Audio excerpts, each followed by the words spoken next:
Top three things in my notebook this morning. Number one, we're going to go with Japan. Number two, we're going to go with the 10-year bond yield. And number three, we're going to go with the U.S. dollar. So first, if you look at Japan, what's going on is that Abenomics did not work. Japanese household spending down 5.1% year over year. Japanese retail sales down 2% year over year.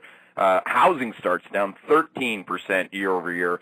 Again, these are January numbers. So again, the Abenomics did not work. But if you bought the Nikkei on that, you crushed it. Nikkei up 7.8%, up a little bit into the close. Again, they marked it up on the close because it went down on the data. But again, the data doesn't matter. If you know how bad the Japanese data was, then of course you would have just bought Japan.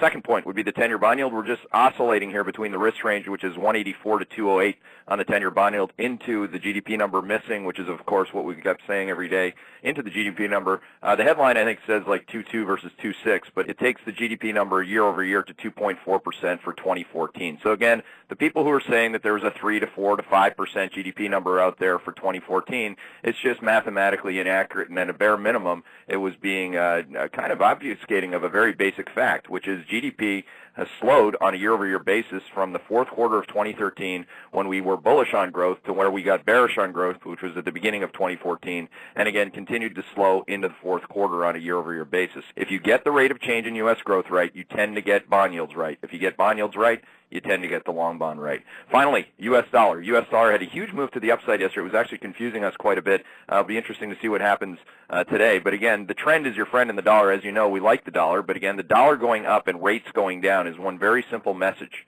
deflation. We're going to have more and more deflation going well into really May and June. So get used to it. You're going to have slower global growth and you're going to have more deflation, and we're going to continue to reiterate the long bond position as a result of that. So those are your top three things.